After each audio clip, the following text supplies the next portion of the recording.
Un exploit, au sens propre du terme.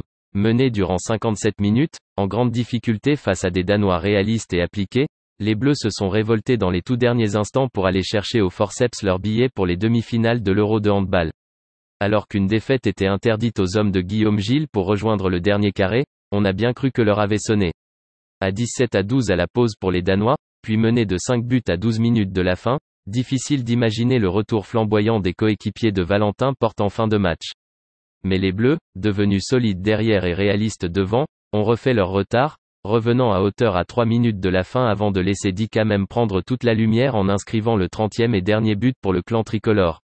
Au coup de sifflet final, les cris de joie témoignaient des émotions traversées par les Bleus ce mercredi à Budapest. Une sensation confirmée par Nicolas Karabatic au micro de beIN Sports. C'était vraiment au mental, on a fait un très mauvais départ en première mi-temps, tout leur réussissait, et nous tout allait de travers. Mais on s'est quand même accroché. À la mi-temps, on s'est dit qu'on avait 30 minutes pour ne rien regretter, pour continuer sur ce que l'on avait fait en première période. Ce n'était pas mauvais, mais nos tirs ne rentraient pas. Il fallait continuer à avoir confiance en nous et en ce que l'on faisait. C'est ce que l'on a fait et on s'est arraché jusqu'au bout.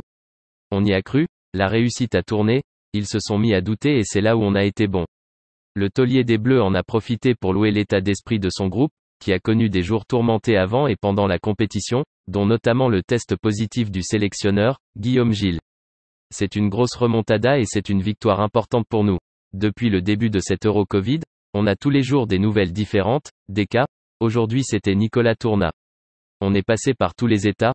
Au premier tour tout roulait, c'était l'euphorie. Derrière grosse correction contre l'Islande, on redresse la tête contre le Monténégro. Et aujourd'hui on aurait pu baisser les bras, s'arrêter de jouer. Mais on a continué et c'était vraiment une mi-temps mentalement très forte.